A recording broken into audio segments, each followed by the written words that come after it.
은혜 받을 하나님의 말씀은 사무엘하 12장 1절에서 14절까지의 말씀입니다.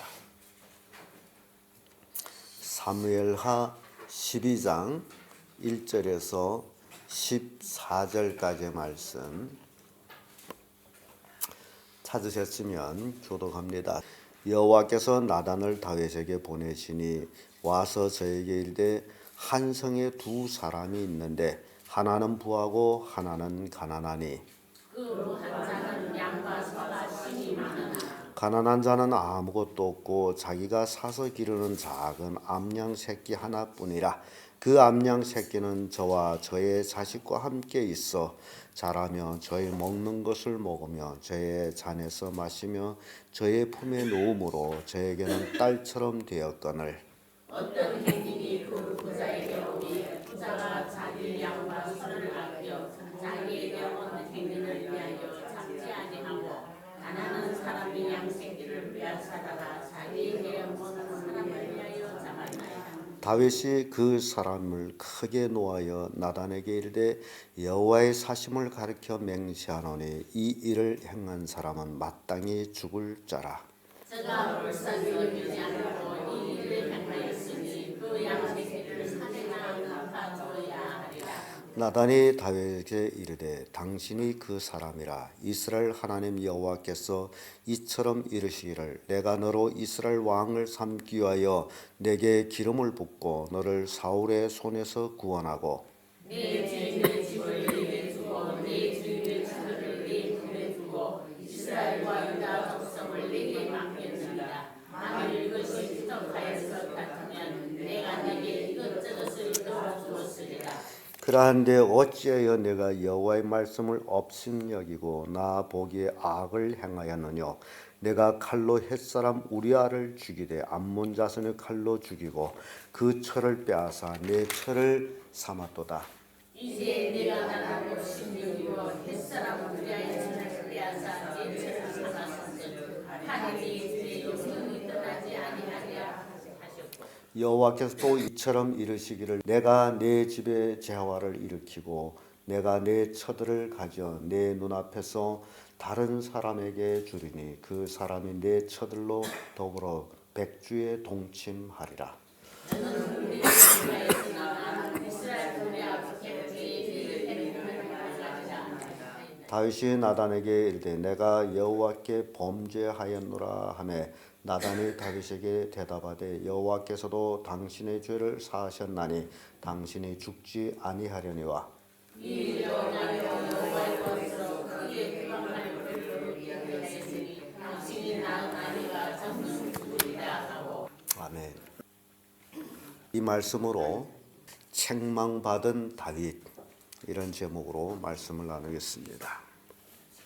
다윗은 전쟁 중에 자기가 예루살렘에 남아있고 병사들은 암몬 사람과 싸우기 위해서 전선에 나가 있을 그때에 예루살렘은 병사들로 인해서 튼튼히 지켜지고 한가하게 저녁에 지붕 위에서 거닐다가 내려봤더니 어떤 여인이 모욕을 하는 모습이 보여서 다윗이 눈에 심히 아름답게 보인지라 사람을 보내가지고 도대체 저 여인이 누구냐 라고 알아봤더니 우리아의 아내 밧세바입니다. 우리아는 다윗이 병사예요. 그래서 다윗이 사람을 보내 그 여자를 데려와서 그날 밤 여자가 모욕했으므로 정결하다라고 해서 그 여자와 함께 동침을 하고 여자를 보냅니다. 근데 얼마 안 돼가지고 여자가 내가 임신했습니다 라고 다윗에게 전가를 하니 다윗이 전방에 있는 우리아를 불러가지고 전방에 있는 전세가 어떠하냐 묻는 척 하면서 그 우리아를 자기 아내에게로 보내려고 했는데 우리아는 먹고 마시고 내 형제들이 내 주가 전방에 있는데 내가 어찌 아내와 함께 잘 수 있느냐 해서 성을 지키는 수비대 잠자는 곳에서 잠을 자고 가지를 않았어요. 아내 옆으로. 다윗은 우리아를 아내에게 보내가지고 그 임신한 것을 우리아에게로 돌리려고 했는데 우리아가 아내에게로 가지 아니하므로 다윗이 계획이 움직이기 시작하는. 그래서 이튿날에는 우리아를 불러다가 기껏 술을 먹이고서 자, 네 아내한테 가거라. 그런데도 아내한테는 안 갔어요. 그래서 결국 다윗은 우리아의 손에 편지를 써 보내기를 이제 우리아가 가게 되면 격렬한 전쟁 앞에 보내서 싸우다 죽게 하라. 그래서 요압이 결국 우리아를 격렬한 전쟁 전방에 보내가지고 몇 사람 같이 우리아까지도 죽습니다. 다윗은 한 여인을 얻기 위해서 아주 비겁하고 악한 짓을 했는데 다윗은 그것이 죄인 줄을 모르고 지냈다라는 겁니다. 여기에서 우리에게 교훈 주는 것은 많은 사람들이 죄를 지으면서도 그것이 죄라고 생각 안 하고 죄를 짓는 일이 많다. 왜냐하면 다윗은 다윗의 위치에서 자기가 왕이므로 이것 이렇게 하는 것은 아무 일도 아니다라고 생각할 수 있다라는 겁니다. 그와 같이 어떤 사람은 자기의 위치에서 나 요 정도는 뭐 괜찮지 뭐라고 생각하면서 죄를 짓고 그것이 죄인 줄을 모르고 살아가고 있다. 근데 하나님께서는 나단 선지자를 다윗에게 보내가지고 다윗이 이 행한 일은 하나님 앞에서 악을 행한 일이요 하나님을 무시한 일이라고 책망을 하는데 죄를 지은 것을 책망한다는 것은 하나님의 사랑이에요. 그런데 성도들은 죄를 지은 것을 책망하게 되면 오히려 저쪽에서 핏대를 세우면서 뭐하죠? 별명을 하든지 아니라든지. 참 저는 목회를 하면서 그런 모습들을 많이 봅니다. 아주 간단한 일인데 내가 잘못했습니다. 그러면 끝나는 일인데 뭐 별명이 많아요. 여러분 다윗이 별명을 했습니까? 뭐라고 그러죠? 나단 선지자가 와서 죄를 책망할 때 내가 여호와께 범죄했나이다. 여기에서 우리가 또 다윗이한테 배웁니다. 다윗이 변명이 없어요. 아니 내가 왕으로서 뭐 그까지 여자 하나 더 가진데 뭐가 대단합니까? 라고 할 수도 있잖아요. 근데 그런 말이 없어요. 나단 선지자의 책망을 듣고 내가 죄를 지었나이다. 자, 오늘 짧은 말씀이지만은 책망받은 다윗. 첫째, 강도짓과 같은 짓을 함으로 책망을 받는 것입니다. 1절에서 6절까지의 말씀인데요. 나단 선지자가 얼마나 지혜롭게 와서 책망하는가라는 것을 우리가 봅니다. 나단 선지자가 다윗을 찾아와 가지고 그런 이야기를 합니다.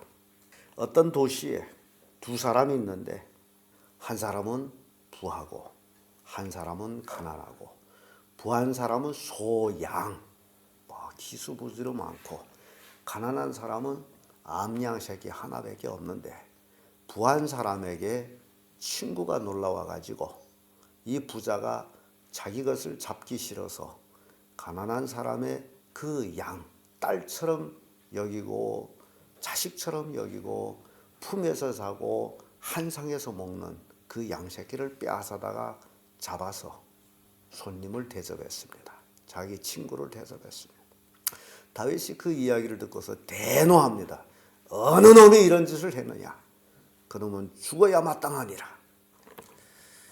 이 나단 선지자의 이 이야기는 꾸며낸 이야기 같지만은 실제적으로 유목인들에게는 있는 일입니다. 제가 몽골 선교 갔을 적에 들은 이야기입니다만은 몽골 사람들은요, 유목인들은 소, 양떼 완전 떼로 있습니다. 양이 뭐 수천 마리, 소 수천 마리 이렇게 가지고 있어요. 그럼에도 불구하고 친구가 오게 되면 자기 떼에서 안 잡아요. 자기 양 떼에서 안 잡아요. 자기 소 떼에서 안 잡아요. 이웃에 갑니다. 말 타고. 그 이웃에 가서 나한테 친구가 왔는데 좀 양새끼 한 마리 주거라. 그러면 그 친구가 양을 줘요. 그러면 그걸 갖다가 잡아서 친구를 대접합니다. 그러면 그 짝 친구가 또 뭐 손님이 왔다. 그러면 말 타고 이 친구한테 내 집에 손님한테 좀 양새끼 한 마리 주거라. 그럼 또 이제 줘가지고 왜 이러냐? 자기가 키우는 것을 절대로 잡아 안 먹는다는 얘기죠. 이게 유목인들의 생활 방식이에요. 자기가 키우는 건 안 먹어요. 안 잡아 먹어요. 감정이 들어가기 때문에, 그 사랑이 들어갔기 때문에 못 먹는다 그거예요. 그래서 이 나단 선지자 이 이야기는 꾸며낸 이야기 같지만은 실제적으로 있는 일이에요. 달라는데 안 주면 어떻게 해야 돼요? 뺏어라도 가야지. 그래서 그 이야기를 딱 했더니 다윗이가 어찌죠? 그놈은 살려두면 안 된다. 죽일 자로다. 그리고 어찌죠? 4배를 갚아야 된다. 그런데 그 이야기를 쭉 하고 나서 다윗이 죄를 나단 선지자가 드러내는 거예요. 5절의 말씀 보면 다윗이 그 사람을 크게 노하여 나단에게 이르되 여호와의 사심을 가리켜 맹세하노니 이 일을 행한 사람은 마땅히 죽을 자라. 지금 죽을 자가 누굽니까? 자기예요. 그러니까 사람들은 자기가 죽을 죄를 짓고도 뭘 모른다? 죄를 모른다는, 이게 문제라는 거예요. 왜냐하면 죄에 대해서 너무나 무디게 되면 자기가 죽을 죄를 졌음에도 그것이 죽을 죄인 줄도 모르고 계속 그렇게 살고 있다. 이게 문제라는 거예요. 그래서 우리는 영적으로 각성해서 깨어 있어야 돼. 내가 하는 일이 죽을 죄인지 아닌지를 알아야 된다. 다윗은 자기가 죽을 죄를 졌음에도 불구하고 그것이 죽을 죄인지도 몰랐다. 다윗이 하는 얘기가 저가 불쌍히 여기지 않고 이 일을 행했으니 그 양새끼를 4배나 갚아 주어야 하리라. 결국 나단 선지자는 이 이야기를 통해서 누구 죄를 드러내는 거예요? 다윗이 죄를 드러내는데 참 이게 유대인들이 비유법이라는 겁니다. 그러니까 유대인들이 얼마나 지혜로운지를 우리에게 또한 교훈하고 직접 책망한 것이 아니라 한 이야기를 들려주고 그 이야기 속에서 다윗이 죄를 드러내는데 다윗은 그 이야기 속의 주인공을 남의 양 새끼를 뺏어다가 죽인 그 주인공을 어찌라는 거죠? 반드시 죽여야 되고 양을 4배를 갚아야 된다.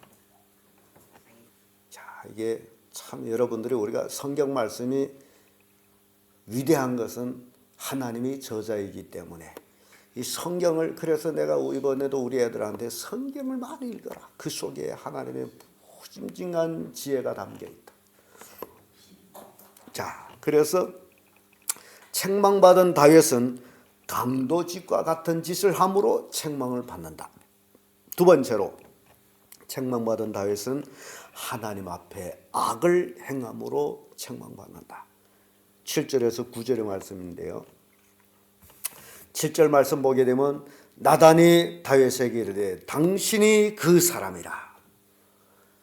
여러분 한번 우리가 이 이야기 속에서 우리 현장을 한번 우리가 들어가 보면 나단 선지자와 다윗이 마주 앉아가지고 차를 마시면서 얘기하지 않았을까. 아주 편하게 나단 선지자가 이런 이야기를 들려줬더니 다윗이 그런 놈이 있었느냐? 그건 죽일 놈이다. 그리고 양을 4배를 갚아야 될 것이다.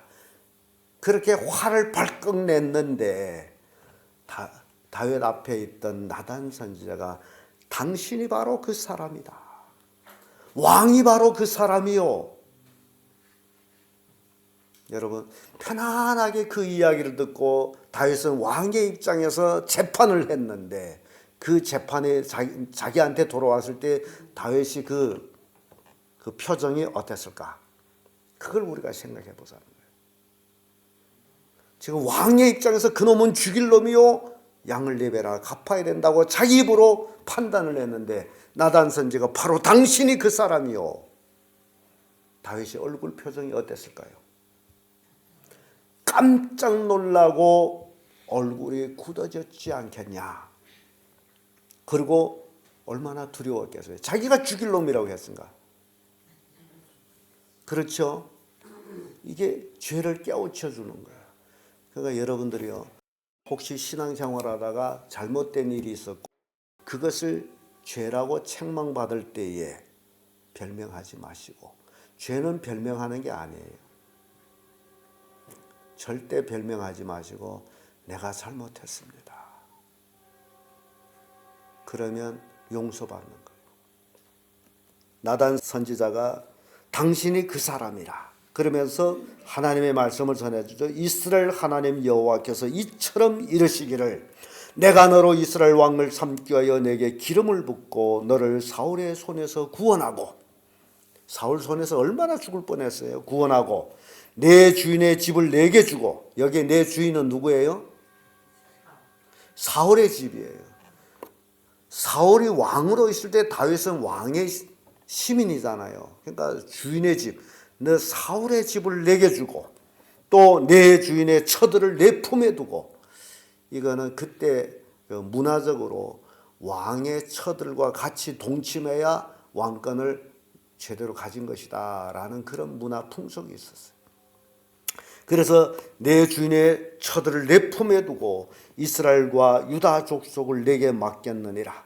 만일 그것이 부족하였던 것 같으면 내가 내게 이것저것 더 주었으리라. 다윗이 처가 많아요, 적어요?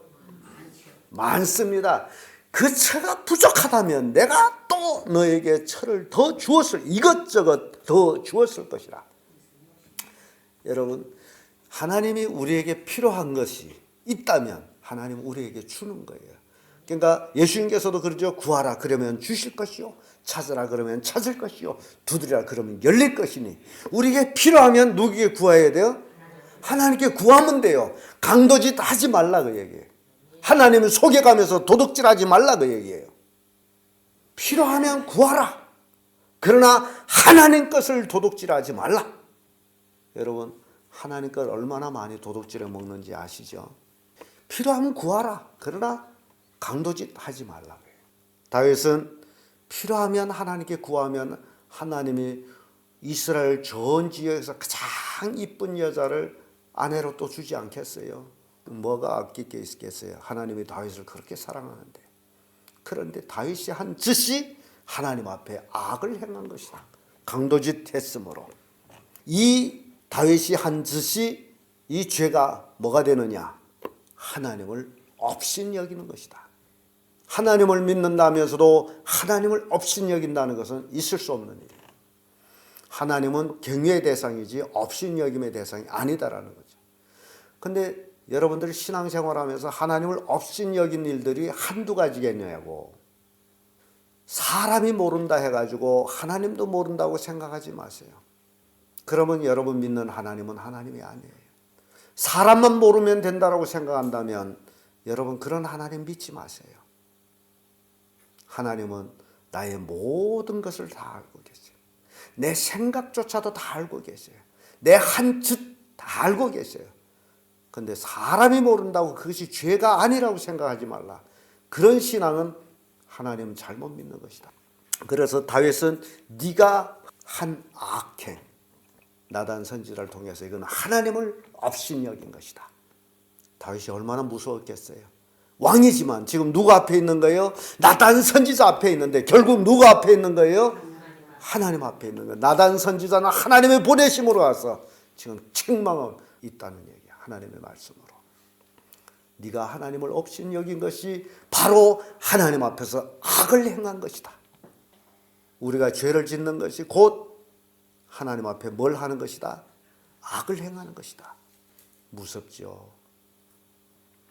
그래서 다윗이 나단 선지자를 통해 가지고 하나님의 책망을 듣는, 악을 행하는 것이다. 죄를 짓는 것은 하나님을 업신여기는 것이고 하나님 앞에 악을 행하는 것이다. 다윗이 책망받는 이 모든 것들이 결국 우리를 지금 책망하고 있다는 사실입니다. 다윗에 대한 책망, 결국 우리에 대한 책망. 우리가 하나님 앞에 악을 행했다면 하나님을 업신여긴 죄가 되는 거예요. 그래서 책망받는. 우리가 이런 책망을 받고 정말 하나님 앞에 회개하고 바로 선다면 그 책망은 약이 되죠. 끝으로 책망받는 다윗은 원수에게 해방거리를 줌으로 10절에서 14절까지의 말씀인데요. 지금 다윗이 10절에 이런 말씀, 이제 내가 나를 업심여기고 햇사람 우리아 철을 빼앗아 내 철을 삼았은즉 칼이 내 집에 영영이 떠나지 아니하리라. 지금 우리아의 철을 뺏기 위해서 칼을 동용했단 말이죠. 그래서 네 집에 칼이 영영이 떠나지 않을 것이다. 그러면서 여호와께서 또 이처럼 내게 이르시기를 내가 내 집에 재화를 일으키고 내가 내 처들을 가져 내 눈앞에서 다른 사람에게 주리니 그 사람이 내 처들로 더불어 백주에 동침하리라. 내 눈앞에서 네가 한 대로 갚아주리라. 성경은 한 대로 갚음을 받는다니, 행한 대로. 하나님 앞에 심판을 받을 때도 네가 행한 대로 심판을 받으라. 얼마나 무서운 얘기인지 몰라요. 비록 다윗이 하나님께로부터 용서받아 죽임은 당하지 않지만은 그 죄의 값은 치러야 된다라는 것을 보여주는 거예요. 너는 가만히 우리아의 처를 네가 데려다가 동침했지만은 내 처들은 백주에 모든 사람 보는 앞에서 동침할 것이다. 백주에. 이게 왜 이런 일이 일어나죠? 그 말씀이 사무엘하 16장 22절에서 이루어지는데요. 다윗이 아들이 압살롬이라는 아들이 있어요. 이 아들이 아버지의 왕권을 쟁탈하기 위해서 반란을 일으켜요. 그리고 압살롬을 따르는 사람들이 다윗을 왕궁에서 쫓아냈어요. 그때 갑자기 일어난 일이므로. 그리고 왕궁 위에다 장막을 치고 압살롬을 따르는 사람들이 압살롬이 당신이 왕이 되기 위해서는 반드시 당신의 아버지 부친의 처들하고 동침해야 된다.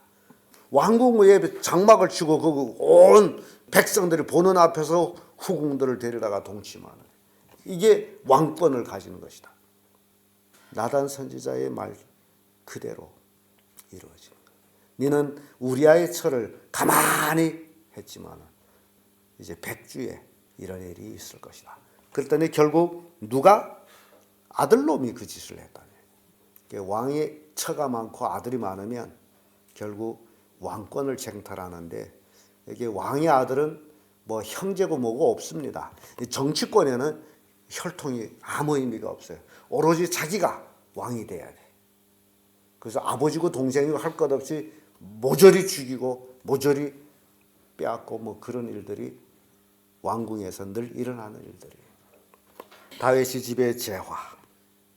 13절에 와서 다윗이 나단에게 이르되 내가 여호와께 범죄하였노라. 이미 심판의 말씀 다 듣고 나서 다윗은 내가 범죄하였나이다. 별명 없습니다. 별명 있어요, 없어요? 그러면 앞으로 우리가 어떻게 해야죠? 별명 할 거예요, 말 거예요? 책망받으면 어떻게 해야 됩니까? 내가 잘못했습니다. 그게 지혜라는 사실이에요. 별명하게 되면 시비가 더 많아져. 책망받으면 어찌라고요? 내가 잘못했나이다. 그러면 아무 일도 없습니다. 다윗이 내가 범죄하였노라 하매 나단이 다윗에게 대답하되 여호와께서도 당신의 죄를 사하셨나이다. 당신이 죽지 아니하려니와. 죄를 사함으로 뭐가 안 되죠? 죽지 않는다. 그러나 재화는 없는 게 아니다는 거예요. 죽지만 않을 뿐이에요. 그러면서 14절에 이 일로 인하여 여호와의 원수로 크게 회방할 거리를 얻게 하였으니 당신의 낳은 아이가 정령 죽으리라 하고, 밧세바가 임신한 아이가 죽는다 그 얘기고, 이게 원수의 회방거리를 주다. 이게 뭔 얘기예요? 내가 죄를 지음으로 하나님의 원수에게 회방거리를 준다는 거예요. 예를 들어서 우리 교회 나오면서 술 먹고 팔자 걸음 다니면서 하는 사람을 생각해 보세요. 그러면 다른 사람들에게, 하나님의 원수들이 저런 게 다 예수 믿어, 회방거리를 준다. 이해가 됩니까? 우리가 잘못함으로 인해 저게 다 예수 믿고 이런 회방거리를 준다. 다윗이 이 죄를 지음으로 다윗이 하나님의 원수가 다윗 제 꼴봐 지게 왕이야. 그래서 반란에 동참하는 거예요. 이해가 됩니까? 이게 원수에게 해방거리를 준다. 우리가 죄를 짓는다는 것은 한 개인의 죄뿐 아니라 하나님의 원수에게 해방거리까지 주게 된다. 그래서 한 사람의 죄의 문제는 사회적인 문제로 일어난다는 사실이에요. 그러니까 내 개인의 문제가 아니라 나 개인의 행동으로 인해서 사회적인 문제가 일어날 수 있다는 거예요. 그래서 우리는 정말 매사에 조심. 원수에게 무슨 거리를 주지 말자? 해방거리를 주지 말자. 비방거리를 주지 말자. 내가 잘못함으로 인해서 비방거리가 되고 하나님께 욕이 된다는 것. 그래서 하나님의 얼굴에 먹칠을 한다는 것. 여러분들은 주기도문을 배워가지고 다 잘 압니다만 하나님의 이름이 거룩히 여김을 받아옵시며 하나님의 이름이 어떻게 거룩히 여김을 받을 수 있을까요? 이게 굉장히 핵심적인 얘기예요. 우리 입으로 하나님의 이름이 거룩히 여김을 받으시옵소서. 내가 입으로 고백한다고 거룩히 여김을 받나요? 내 삶이라는 거예요. 하나님의 이름이 내 삶을 통해서 거룩히 여김을 받으옵소서. 하나님의 이름이 내 삶을 통해서 해방거리가 되지 않게 해달라는 그 얘기 아닙니까? 다윗이 범죄로 인해서 하나님의 원수에게 해방거리가 됐다. 그래서 책망을 받는 겁니다. 다윗이 죄 지음으로 하나님의 책망을 받는 것은 우리에게 큰 교훈을 주고 있다는 사실입니다. 남을 해하는 죄, 강도짓과 같은 죄를 짓는 행위는 하나님을 업심여기는 죄이며 하나님 앞에 악을 행하는 것이므로 이 악을 행하는 것이라는 사실을 우리는 꼭 명심해야 돼요.